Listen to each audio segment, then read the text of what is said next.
ನನ್ನ ಪಾರ್ಟ್ನರ್ ಏನು ಮಾಡ್ತಿದ್ದಾನೆ, ಯಾರ ಹತ್ರ ಮಾತಾಡ್ತಿದ್ದಾಳೆ, ಅವ್ನು ಯಾರನ್ನ ಮೀಟ್ ಮಾಡಿದ್ರು, ಅವ್ರ ಮನೆಯವ್ರು ಏನು ಹೇಳ್ಕೊಟ್ರು. It happens. ಅಂದರೆ ನಾನು ಇತ್ತೀಚೆಗೆ ಒಂದು ಮೂವಿ ಕೂಡ ನೋಡಿದೆ, ರಶ್ಮಿಕಾ ಮಂದಣ್ಣ, ಅದು girl friend. It is one of the good movies ಅಂತ ನನಗೆ ಅನ್ನಿಸ್ತು. ಯಾಕಂದರೆ ಈ ಕಾಲೇಜ್ ಡೇಸಲ್ಲಿ ಏನೇನು ತಪ್ಪುಗಳಾಗುತ್ತೆ ಅನ್ನೋದನ್ನು ಅದ್ರಲ್ಲಿ ತುಂಬ ಬ್ಯೂಟಿಫುಲ್ ಆಗಿ ತೋರಿಸಿದ್ದಾರೆ. ಒಬ್ಬ ಒಬ್ಸೆಸ್ಡ್ ಬಾಯ್ ಫ್ರೆಂಡ್ ಇರ್ತಾನೆ, ಆತ ಯಾರ ಜೊತೆ ಆದರೂ ಮಾತಾಡಬಹುದು, he can hang out with people. But ಹುಡುಗಿ ಯಾರ ಜೊತೆನೂ ಹ್ಯಾಂಗ್ ಔಟ್ ಮಾಡೋ ಹಾಗಿಲ್ಲ, ಯಾರ ಜೊತೆನೂ ಮಾತಾಡೋ ಹಾಗಿಲ್ಲ, ಯಾರೂ ನೋಡೋ ಹಾಗಿಲ್ಲ. ಕಾಲೇಜ್ ಡೇಸಲ್ಲಿ ಸ್ಪೆಷಲಿ ನಾನು ಇದನ್ನು ಯಾಕೆ ಹೇಳ್ತಿದ್ದೀನಿ ಅಂದರೆ, ಇವತ್ತಿನ ದಿನದಲ್ಲಿ ಐ ಆಮ್ ಶಾಕ್ಡ್. ಕೆಲವೊಂದು ಸಲ ಏನಾಗುತ್ತೆ ಅಂದರೆ 8-9ನೇ ಕ್ಲಾಸಿನ ಹೆಣ್ಮಕ್ಳು ಕೂಡ ಪಾರ್ಕಲ್ಲಿ ಯಾವುದೋ ಕಾಲೇಜ್ ಹುಡುಗನ ಜೊತೆ ಕೂತಿರ್ತಾರೆ. ಎಷ್ಟು ಬೇಗ ಅವರೊಂದು ರಿಲೇಷನ್ಶಿಪ್ಗೆ ಜಂಪ್ ಆಗಿಬಿಡ್ತಾರೆ ಅಂದರೆ it is surprising and shocking. So ಆ ಹೆಣ್ಮಕ್ಳ ಬಗ್ಗೆ ನಾನು ಈ ಪ್ರಶ್ನೆಗೆ, ನಾನು ಕೆಲವರು ಕಪಾಳಕ್ಕೆ ಹೊಡೆದಿರೋದನ್ನು ನೋಡಿದ್ದೀನಿ. ಹುಡುಗ ರೋಡಲ್ಲಿ ನಿಂತು ಹುಡುಗಿ ಕಪಾಳಕ್ಕೆ ಹೊಡಿತಿರ್ತಾನೆ. ನನಗೆ ಅವಾಗ ಅನ್ಸುತ್ತೆ, ಏನು ನೋಡಿ ಇವ್ರು ಆಯ್ಕೆಗಳು ಮಾಡ್ಕೋತಾರೆ ಅಂತ. ಯಾಕಾಗತ್ತೆ ಅದು? ಆ ಮೂವಿ ನನ್ನನ್ನು ಹರ್ಟ್ ಮಾಡಿದ್ರೂ ಪರವಾಗಿಲ್ಲ, ಅಬ್ಯೂಸ್ ಮಾಡಿದ್ರೂ ಪರವಾಗಿಲ್ಲ, ಹೊಡೆದ್ರೂ ಪರವಾಗಿಲ್ಲ, ಯಾಕಾಗತ್ತೆ? ಎಸ್ಪೆಷಲಿ ಕಾಲೇಜ್ ಆ್ಯಂಡ್ ಸ್ಕೂಲ್ ಹೆಣ್ಮಕ್ಳಲ್ಲಿ. ಈಗ ನೀವು ಆ ಬ್ಯೂಟಿಫುಲ್ ಮೂವಿ ಅದ್ರದ್ದು ಎಕ್ಸಾಂಪಲ್ ಕೊಟ್ರಿ. ಆ ಮೂವಿಯಲ್ಲಿ ಅವನು ಅವ್ರ ಅಮ್ಮನ ಥರ ನನ್ನ ಗರ್ಲ್ ಫ್ರೆಂಡ್ ಅಂತ ಹೇಳಿರ್ತಾನೆ. Did you observe that? ಹೇಗಿದ್ರು ಅವ್ರ ತಾಯಿ? She was very submissive. ಅವನದೆಲ್ಲ ಶೂ ತೆಗೆದಿಡೋದು, ಕ್ಲೀನ್ ಮಾಡೋದು ಎಲ್ಲ ಮಾಡ್ತಾಯಿದ್ರು. ಅದೇ ಹುಡುಗಿ ತಂದೆ ಹೇಗಿದ್ರು? ಆ ಹುಡುಗನ ಸಿಮಿಲರ್ ಕ್ಯಾರೆಕ್ಟರಿಸ್ಟಿಕ್ಸೇ ಇತ್ತು, ನೋಡಿದ್ರ? ಸೊ ಅವಳ ಯಾವುದನ್ನು ಅಪ್ರೂವ್ ಮಾಡ್ತಿರ್ಲಿಲ್ಲ ತಂದೆ. ತಾನು ಹೇಳಿದ್ದೇ ಕೇಳಬೇಕು, ತಾನು ಹೇಳಿದ ಬಟ್ಟೆಯೇ ಹಾಕ್ಕೋಬೇಕು. ಸೊ ಈತ ಕೂಡ ಅದೇ ಥರ ಇದ್ದಾಗ ಶಿ ಕುಡ್ ರಿಲೇಟ್. ಬಿಕಾಸ್ ನಾನು ಅದನ್ನೇ ಹೇಳಿದೆ, ಯಾರು ತುಂಬ ಅಟ್ರಾಕ್ಟ್ ಮಾಡತ್ತಾ exam characters. There is something called mother wound, father wound ಅಂತ. ಓಕೆ ಎಲ್ಲಿ ನನ್ನ ಬಾಲ್ಯದಲ್ಲಿ ನೋಡಿ, ನನಗೆ ಇನ್ನರ್ ವಾಯ್ಸ್ ಬರ್ತಾ ಇರುತ್ತೆ ಗೊತ್ತಾ, ನಾವು ಮಾತಾಡ್ಕೋತಾ ಇರ್ತೀವಿ, ಭಾವನಾ ಸೀರೆ ಚೆನ್ನಾಗಿದೆ ಅಂತ ಮನಸ್ಸಲ್ಲಿ ಅನ್ಕೋತಾ ಇರ್ತೀವಿ.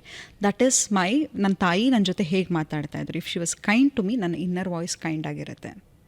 ದಟ್ ಈಸ್ ವೆನ್, ಯಾವಾಗ ನನ್ನ ತಾಯಿ ನನಗೆ ಎಮೋಷ್ನಲಿ ಅವೈಲೇಬಲ್ ಇರಲ್ಲ, ಕೆಲವು ಸತಿ ಅಬ್ಯೂಸಿವ್ ಆಗಿರ್ತಾರೆ, ಮತ್ತು ಬೇಕಂತ ಮಾಡಿರಲ್ಲ ಅವರು, ಬಟ್ ಗೊತ್ತಿಲ್ಲದೇನೋ ಒಂದು ಟ್ರೋಮಾ ಕ್ರಿಯೇಟ್ ಮಾಡಿರ್ತಾರೆ, ಒಂದು ಊಂಟ್ ಕ್ರಿಯೇಟ್ ಮಾಡಿರ್ತಾರೆ, ಚೈಲ್ಡ್ಹುಡ್ ಟ್ರಾಮಾಸ್. ಸೊ ಅದಾಗ ಏನಾಗುತ್ತೆ, ನಾನು ಎಂತಹ ಪಾರ್ಟ್ನರನ್ನು ಅಟ್ರಾಕ್ಟ್ ಮಾಡ್ತೀನಿ ಅಂತ ಹೇಳಿದ್ರೆ, ನನಗೆ ಯಾರು ಎಮೋಷ್ನಲ್ ಸಪೋರ್ಟ್ ಕೊಡಲ್ವೋ ಅಂಥವ್ರಲ್ಲಿ. ಈಗ ನೋಡಿ ಎಕ್ಸಾಂಪಲ್, ಬಿಕಾಸ್ ಇವಾಗ ಲೈಫಲ್ಲಿ ಏನು ಸಿಕ್ಕಿರಲ್ವೋ ಅದಕ್ಕೆ ತಾನೇ ಹುಡುಕಾಟ. ಹೌದು, ಬಟ್ ಏನಾಗುತ್ತೆ ಅಂತ ಹೇಳಿದ್ರೆ, ಎಲ್ಲಿ ಇರಲ್ವೋ ಅಲ್ಲಿ ಹುಡುಕಕ್ಕೆ ಶುರು ಮಾಡ್ತೀವಿ. ಇಲ್ಲಿ ಎಲ್ಲಿ ಎಕ್ಸಾಂಪಲ್ ಆ ಮೂವಿನೇ ತಗೊಳ್ಳಿ, ಅವ್ನು ಎಂಥ ಹುಡುಗಿಯನ್ನು ಇಷ್ಟಪಟ್ಟ ಅಂತಂದರೆ ತನ್ನ ತಾಯಿ ಕ್ಯಾರೆಕ್ಟರಿಸ್ಟಿಕ್ಸ್ ಇರ್ತಕ್ಕಂಥವಳೆ ವಾಪಸ್ ಮಾತಾಡಬಾರ್ದು. ಅವ್ನು ಅಷ್ಟು ಜನ ಹುಡುಗರ ಜೊತೆ ಕೂತ್ಕೊಂಡು ಇವಳು ಊಟ ಮಾಡಿಸ್ತಾ ಇರಬೇಕು, ಅವ್ನು ಅವಳು ಕೇರು ಮಾಡಲ್ಲ, ಥ್ಯಾಂಕ್ ಯೂನು ಹೇಳ್ತಾ ಇರಲ್ಲ, ಅವಳು ಹಾಕೋ ಎಫರ್ಟಿಗೆ. ಅವಳು ರೂಮ್ ಕ್ಲೀನ್ ಮಾಡ್ತಾ ಇರ್ತಾಳೆ, but all the effort goes unnoticed ಅಲ್ವಾ? So he attracted someone who was very submissive, ಎದುರು ಮಾತಾಡೋಕ್ಕಾಗ್ತಾ ಇರಲಿಲ್ಲ, and she doesn't want even express her feelings. ಅಂಥವಳನ್ನು ಮದುವೆ ಆಗೋಕ್ಕೆ ಇಷ್ಟಪಡ್ತಿದ್ದ. ಈಕೆಯಲ್ಲಿ ತಂದೆ ಎಲ್ಲಿ ಇವನು ಗೌರವ ಕೊಡ್ತಾ ಇರಲಿಲ್ಲ, ಅವಳ ತಂದೆ ಕೂಡ ಅವನಿಗೆ ಗೌರವ ಕೊಡ್ತಾ ಇರಲಿಲ್ಲ, ಈತ ಕೂಡ ಅವಳನ್ನು ವ್ಯಾಲಿಡೇಟ್ ಮಾಡ್ತಾ ಇರಲಿಲ್ಲ, ತಂದೆ ಕೂಡ ವ್ಯಾಲಿಡೇಟ್ ಮಾಡ್ತಾ ಇರಲಿಲ್ಲ. ಇಂಥದ ಸಿಮಿಲಾರಿಟೀಸ್ ಅನ್ನೋದನ್ನು ನಾನು ಹೇಳಿದ್ದು. ಯಾವಾಗ ಇಂಡಿವಿಜುವಲ್ ಲೈಫಲ್ಲಿ ಈ ಎನರ್ಜೀಸ್ ಅಟ್ರಾಕ್ಟ್ ಮಾಡುತ್ತಾ ಜಾಸ್ತಿ? It is not energy Bhavana, it is childhood wound trauma. Example ನೋಡು, ನಮ್ಮ ಜೀವನದಲ್ಲಿ ನಮ್ಮ ಬ್ರೈನ್ ಹೇಗೆ ಅಂತ ಹೇಳಿದ್ರೆ, it likes similarities. Okay, anything that is new you feel it's a foreign substance, no it's red flag ಅಂತ ಹೇಳುತ್ತೆ. ಈಗ ಮನೆಯಲ್ಲಿ ಯಾರು ರೆಸ್ಪೆಕ್ಟ್ ಮಾಡ್ತಿರಲ್ಲ ಅಂದರೆ, ಯಾರು ರೆಸ್ಪೆಕ್ಟ್ ಮಾಡಿದ್ರೆ I can't accept it. I don't it's newness for me, I can't adapt to it. Okay ನಂಗೆ ಗೊತ್ತಿಲ್ಲ ಇವ್ರು ಯಾಕೆ ಹಿಂಗೆ ಆಡ್ತಿದ್ದಾರೆ, ಮೇ ಬಿ ಇವ್ರು is faking. I been so use to that disrespect. ಇವ್ರು ಯಾರೋ ನಂಗೆ ರೆಸ್ಪೆಕ್ಟ್ ಮಾಡ್ತಿದ್ದಾರೆ ಅಂದರೆ ಏನೋ ಇವ್ರಿಗೆ ನನ್ನಿಂದ ಬೇಕು, it's A threat. Okay, so it is very important. ನೀವು ಯಾವುದೇ ರಿಲೇಷನ್ಶಿಪ್ಪಿಗೆ ಹೋಗೋಕ್ಕಿಂತ ಮುಂಚೆ ಅವರ ಚೈಲ್ಡ್ಹುಡ್ ಊಂಚ್ ಏನನ್ನೋದನ್ನು ನೋಡಬೇಕು. ಆ್ಯಂಡ್ ನಾನು ಅದನ್ನು ಹೇಳ್ತೀನಿ, ಯಾರೇ ಹೆಣ್ಮಕ್ಳಾಗಲಿ ಗಂಡು ಮಕ್ಕಳಾಗಲಿ, ನೀವು ಮದುವೆ ಆಗೋಕ್ಕಿಂತ ಮುಂಚೆ ಆ ಮನೆಯಲ್ಲಿ ಆ ಪೇರೆಂಟ್ಸ್ ಲವ್ ಹೇಗಿರುತ್ತೆ ನೋಡಿ. ನಾನು ಮದುವೆ ಆಗ್ತಕ್ಕಂಥ ಹುಡುಗನ ಮನೆಯಲ್ಲಿ ತಂದೆ ತಾಯಿಗಳು ಹೇಗಿರ್ತಾರಂತ.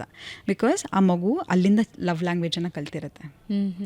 ತಂದೆ ಅಬ್ಯೂಸಿವ್ ಆಗಿದ್ದರೆ, ಆ ಮೂವಿಲೂ ಅವ್ನು ಹೇಳ್ತಾನೆ, ಅಮ್ಮನಿಗೆ ಅಪ್ಪ ಬೆಲ್ಟಲ್ಲಿ ಹೊಡಿತಾ ಇದ್ರು ಅಂತ ಕೆಲವು ಸರಿ. Correct, he will also hit. ಯಾಕಂದರೆ ಮಗು ಅದನ್ನು ನೋಡಿ ಕಲ್ತಿದೆ, ಉಳಿದಿದೆ ಮನಸ್ಸಲ್ಲಿ. So it is very important love language ಹೇಗಿದೆ ಅವ್ರ ಪೇರೆಂಟ್ಸದು ಅಂತ. ಕೆಲವ್ರ ಮನೇಲಿ ಸೈಲೆಂಟ್ ಟ್ರೀಟ್ಮೆಂಟ್ ಕೊಡೋದಾಗಿರುತ್ತೆ, ಮಕ್ಕಳನ್ನ ಕಮ್ಯುನಿಕೇಟರ್ ಆಗಿ ಯೂಸ್ ಮಾಡಿರ್ತಾರೆ. ಸೊ ನಾವು ಯಾವಾಗಲೂ ಅಷ್ಟೇ, ನನಗೆ ನೋಡಿ ಕೆಲವು ಹೆಣ್ಮಕ್ಳು, ನಾನು ಅದನ್ನೇ ಹೇಳ್ತಾ ಇದ್ದೆ, ಹೈಪರ್ ಇಂಡಿಪೆಂಡೆಂಟ್ ಆಗಿರ್ತಾರೆ, ತುಂಬ ಮ್ಯಾಸ್ಕ್ಯುಲಿನಿಟಿ. ಎಲ್ಲರೂ ಆಚೆ ಹೋದರೆ ಫಸ್ಟ್ ಅವರೇ ಬಿಲ್ ಕಟ್ಟಬೇಕು, ಅಥವಾ ಜೋರಾಗಿ ಮಾತಾಡೋದು, ಗಂಡು ಮಕ್ಳ ಥರ ಆಡೋದು. ಕೆಲವು ನಾವು ಅದನ್ನು ಟಾಮ್ ಬಾಯ್ ಅಂತ ಕರಿತೀವಿ, ಬಾಯ್ ಅಂತ. ಆದರೆ see a man doesn't want to be uh than another masculine energy. I need feminine energy. An innate feeling of a man and women being together is to reproduce, right?